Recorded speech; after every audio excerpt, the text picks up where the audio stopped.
அவ ஒரு பொம்பளை ஹிட்லர்.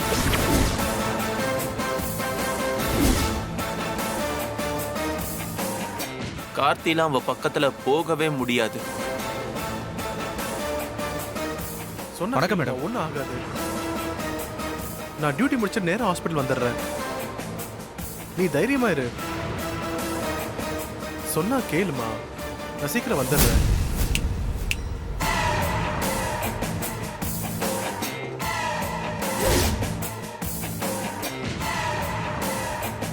சரி, நான் அப்புறம் பேசுறேன்.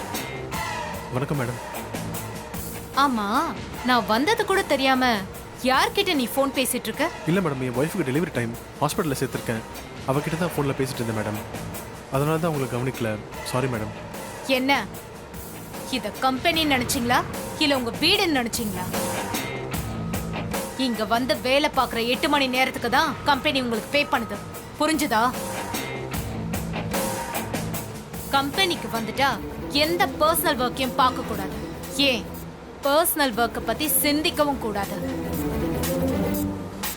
கம்பெனியோட டெவலப்மெண்ட் பத்தி மட்டும்தான் யோசிக்கணும். அதுக்கு தான் உங்களை ஹையர் பண்ணி சொல்லையா சம்பளமும் கொடுக்குறேன். Okay, this is the last warning. இனிமே யாராவது இப்படி தப்பு செஞ்சா டிஸ்மிஸ் தான். கேசவன். Yes madam. இனிமே நம்ம கம்பெனி லேபர்ஸ் யார் கையிலயும் செல்போன் இருக்கக்கூடாது. இங்க வேலை செய்யற நேரத்துல எல்லாரோட செல்போனும் வாங்கி சுவிட்ச் ஆஃப் பண்ணி வைங்க. அப்பதான் தேவையில்லாம யாரும் போன் பேச மாட்டாங்க. நம்ம கம்பெனியோட ப்ரொடக்ஷனும் இன்க்ரீஸ் ஆகும். சரிங்க மேடம். ம். Sorry madam.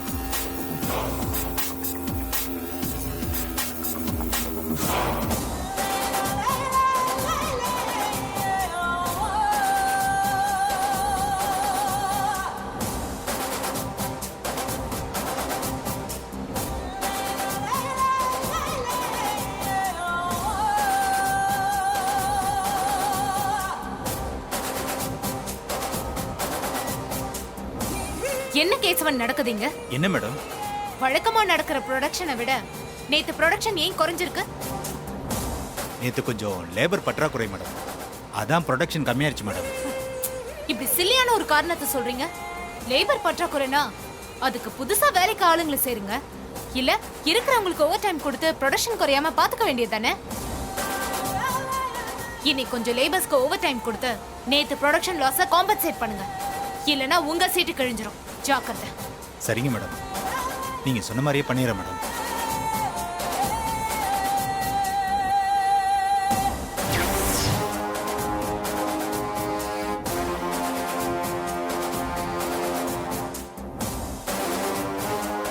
ரம்யா விஸ்வநாதன் யாருன்னு இப்போ உங்களுக்கு நல்லாவே தெரிஞ்சிருக்கும். இப்போ சொல்ல ஐஸ்வர்யா, ரம்யா ஜெயிப்பாளா இல்ல கார்த்தி ஜெயிப்பானா? எந்த ஈகோ மேல நிக்கும், எந்த ஈகோ கீழே நிக்கும்? ரம்யாவை பத்தி நீங்க சொன்னதை கேட்டு எனக்கே அவங்க மேல பொறாமையா இருக்கு. நிச்சயமா அவங்க முன்னாடி கார்த்தி ஜெயிக்க முடியாது. அவங்க கிட்ட தாக்கு பிடிக்க முடியாம ஒரே நாள்ல தாளத்தறிக்க ஓடி வந்துருவாரு. ஆனா எப்படி இவர் அங்க சேர்த்து விடுவீங்க? அந்த பொம்பளை ஹிட்லர் நீங்க சொன்னா கேட்பாங்களா? நான் தான் அவன் என் க்ளோஸ் ஃப்ரெண்டுன்னு சொன்னனே. இப்பவே உன்னோட டவுட் நான் கிளியர் பண்றேன்.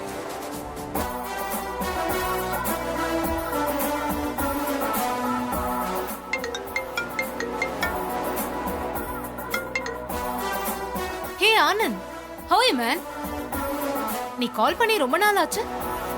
இப்ப ஏன் பண்ற? என்ன வேணும் உனக்கு? பிசினஸ்ல ஏதாவது ப்ராப்ளமா? பிசினஸ்ல நல்லா தான் போயிட்டு இருக்கு ரம்யா.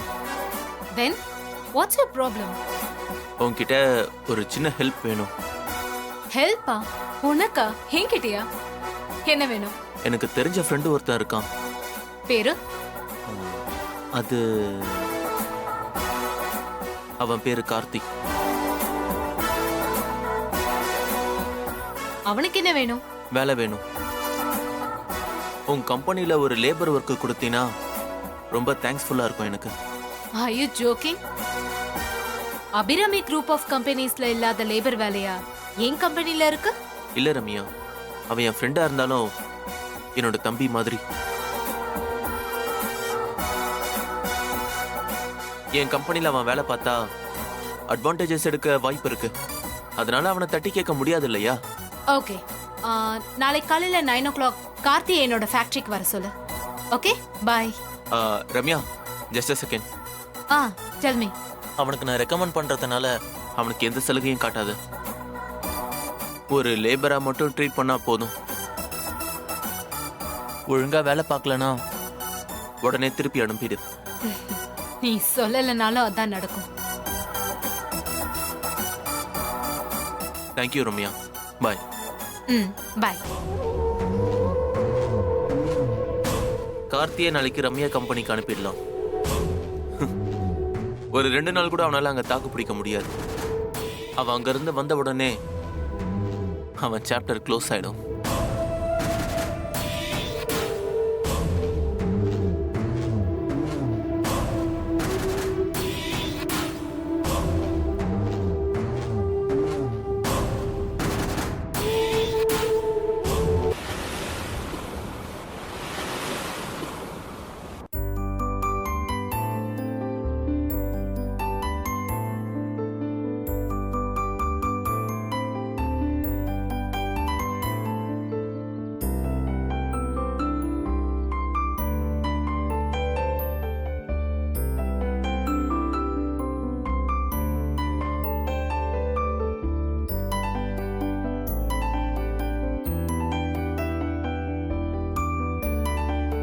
தீபா,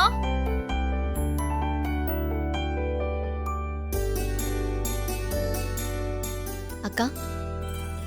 என்ன தீபா, மார்க்கெட் போயிட்டு வரியா? ஆமாக்கா. ஏன்க்கா? என்ன காலையிலே போயிட்டு வர? வீட்ல காய்கறி இல்லையா? இல்ல, வீட்ல காய்கறி இருந்துச்சு, ஆனா எதுவுமே ஃப்ரெஷ்ஷா இல்ல. அதான் மார்க்கெட்டுக்கு போய் ஃப்ரெஷ்ஷா வாங்கிட்டு வந்தேன். என்ன காய்கறிலாம் கொஞ்சமா தான் வாங்கிட்டு வந்திருக்க போல. ஆமா அண்ணி, அவர் 3 நாளா வேலைக்கு போறாருல, அவருக்கு அந்த கேண்டீன் சாப்பாடு எதுவும் செட் ஆகாது போல இருக்கு. அத எங்க சொன்னா நான் ஃபீல் பண்ணுவேனோன்னு என்கிட்ட சொல்லவே மாட்டாரு.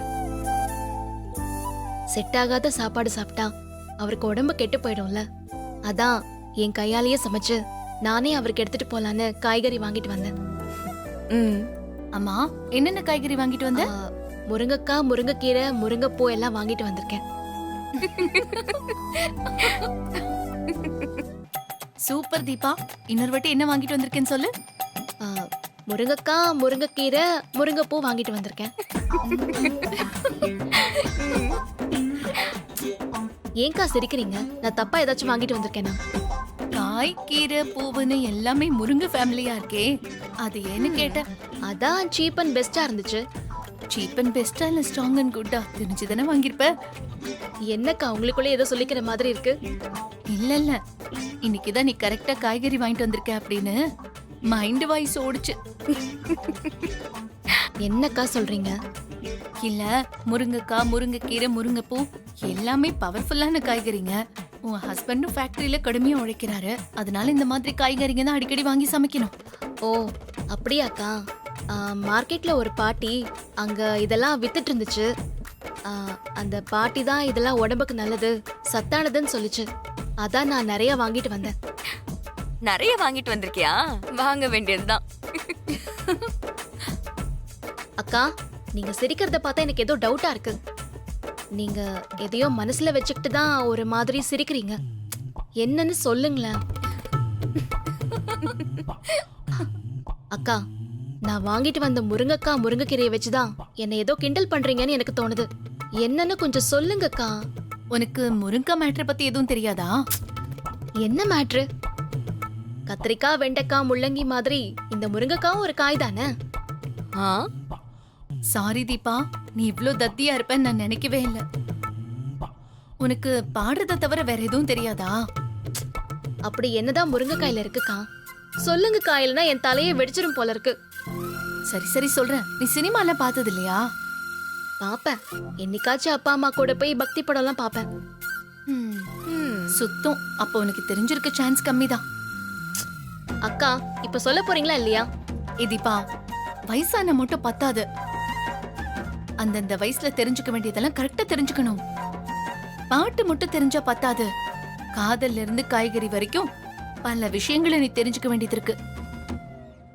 அக்கா பில்டப்லாம் போதும், என்ன விஷயம்னு மட்டும் சொல்லுங்க. சரி கிட்ட வா சொல்றேன்.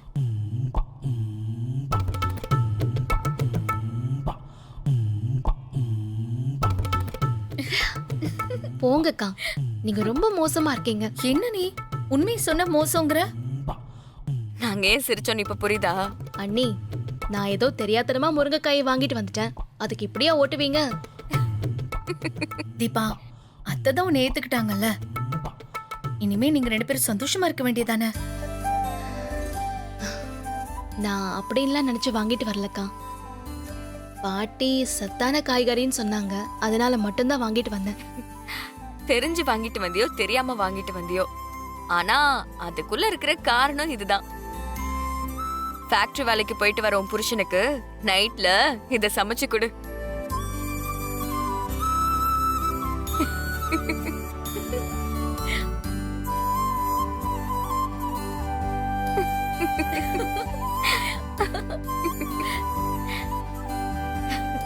என்ன என் மருமகளை ஏதோ கிண்டல் பண்ணி பேசுற மாதிரி இருக்கு?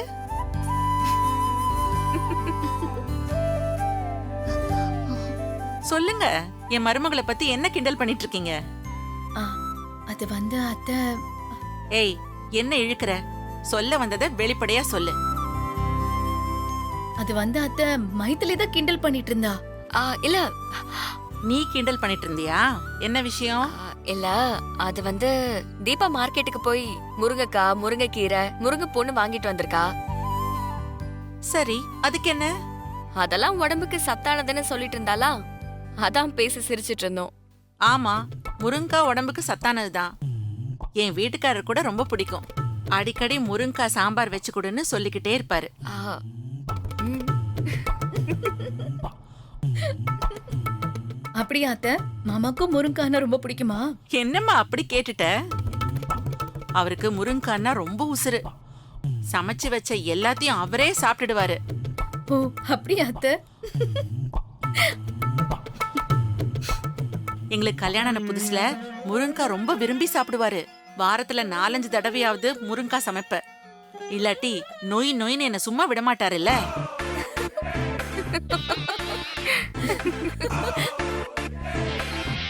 ஏன் எல்லாரும் சிரிக்கிறீங்க? என்ன விஷயம்? ஏய், ஏன் இப்படி சிரிக்கிறீங்க? எனக்கு ஒண்ணும் புரியலையே. நல்ல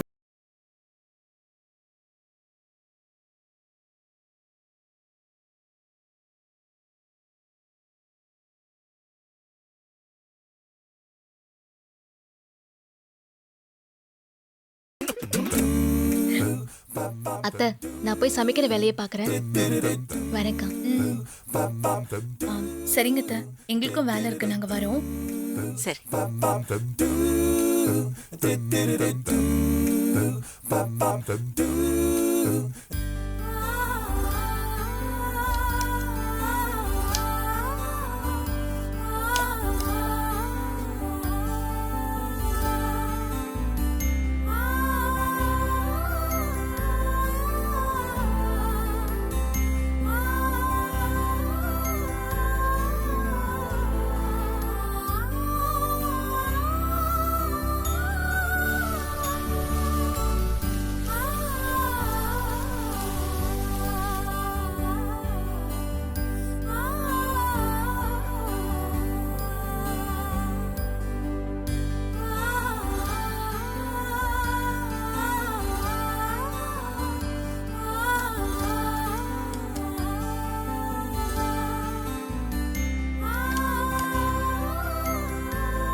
கடவுளே, என் பையன் கார்த்தி இன்னைக்கு 4வது நாளா ஃபேக்டரியில வேலைக்கு போறான்.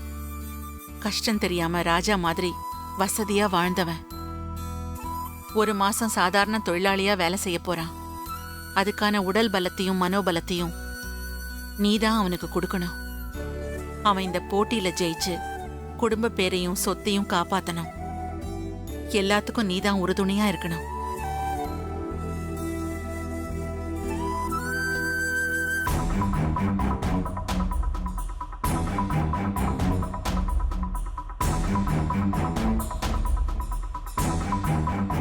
கார்த்தி பாவம் இன்னைக்கு நம்ம கம்பெனிக்கு வேலைக்கு போறதா நினைச்சுக்கிட்டு சந்தோஷமா இருக்காரு.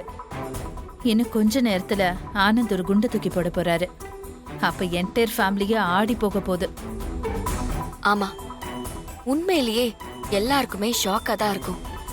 ஆனந்த் சொல்ற அந்த ரம்யா விஸ்வநாதன் கம்பெனில அந்த கார்த்திக் தாக்கு பிடிக்க முடியாம தண்ணி குடிக்க போறான் பாரு.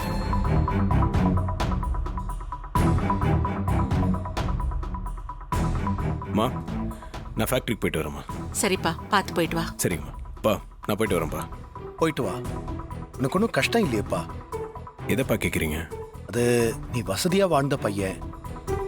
தொழிலாளியா இறங்கி வேலை செய்யறது பிசிக்கலாகவும் மென்டலாகவும் கஷ்டம். பா, அப்படிலாம் ஒன்றும் இல்லைப்பா. எனக்கு இதில் எந்த கஷ்டமும் இல்லை.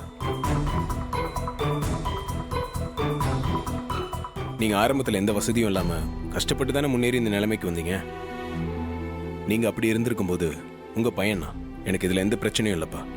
கார்த்தி, பா, நீங்கள் எதை நினச்சி வருத்தப்படாதீங்க. நான் எப்பவும் போல தான் இருக்கேன். எந்த வேலைக்கு போனாலும் அதை கரெக்டாக செஞ்சு முடிக்கணும்னு நினைக்கிறேன்.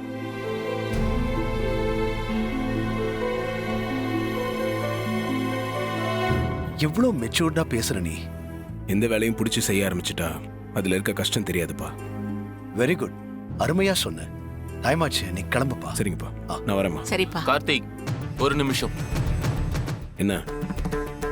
நீ இன்னைக்கு நம்ம கம்பெனிக்கு போக வேண்டாம்.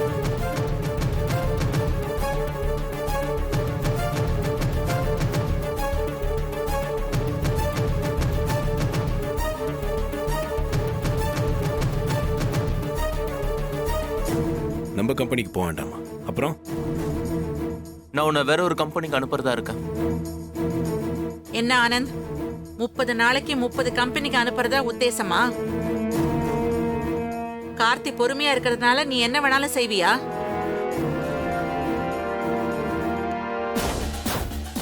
Anand, this is too much.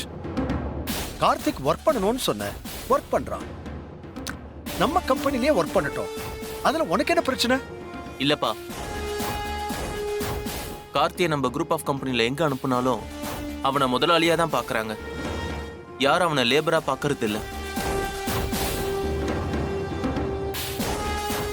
நாங்கள் இவ்வளோ நேரம் பேசினதை கேட்டல. நான் நம்ம கம்பெனியில் லேபராக தான் நடந்துக்கிறேன். முதலாளியாக நான் எந்த அட்வான்டேஜுமே எடுத்துக்கல. நீ எடுத்துக்காம இருக்கலாம், ஆனா லேபர் சொன்ன முதலாளியா தானே பாக்குறாங்க. அதுக்கு அவன் என்னப்பா பண்ண முடியும்? அவன் செஞ்ச ப்ராமிஸ்ல எந்த தப்பும் இல்லாம காப்பாத்துறான். அதுல ஏதாவது மிஸ்டேக் இருந்தா சொல்லு, கண்டிக்கலாம். அதை விட்டுட்டு தினமும் ஒரு கம்பெனியை மாத்துறது சரியில்லை. இல்லம்மா, அப்பா பொறுப்புல கம்பெனி இருந்தப்ப நாங்க வேலை செஞ்சிருக்கேன். அப்ப எனக்கு எந்த சலுகையும் காட்டல. எல்லா வேலையும் செய்ய சொன்னாங்க. ஆனா கார்த்திய முதலாளியா தான் பாக்குறாங்க. அதான் இப்ப பிரச்சனையே.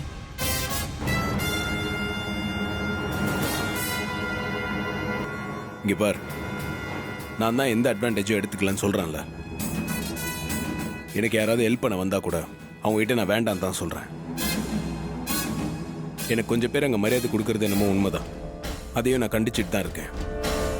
நான் அங்கே கரெக்டாக தான் இருக்கேன். நீ வேற எதையும் மனசில் வச்சுக்கிட்டு தான் இப்பெல்லாம் பேசுகிறேன்னு நல்லா தெரியுது. சரி, ஓகே. இப்போ நான் என்ன பண்ணணும்னு சொல்லு. இப்ப நான் சொல்றத நல்லா கேட்டுக்க. உன்னை பத்தி எதுவும் தெரியாத கம்பெனில நீ வேலை பார்த்தாதான் அங்க எல்லாரும் உன்னை முதலாளியா பார்க்காம சாதாரண லேபரா பார்ப்பாங்க. நீயும் எல்லா வேலையும் இழுத்து போட்டு செஞ்சாதான் அதுல இருக்கிற நெளிவு சுழிவுகளை கத்துக்க முடியும். ஆனந்த், வேணும்னே தான் கார்த்தியை இன்னொரு கம்பெனிக்கு அனுப்பி வைக்கிறேன்னு தோணுது. நீ சொல்ற லேபர் வேலையெல்லாம் நம்ம கம்பெனிலேயே கார்த்தி பார்த்தவன் தானே? வேற ஒரு கம்பெனிக்கு போய் புதுசா அவன் என்ன கத்துக்க போறான்? அம்மா, எனக்காக இதில் நீங்கள் சப்போர்ட் பண்ணி பேச வேண்டாமா? இது எல்லாத்தையும் நான் பார்த்துக்கிறேன்.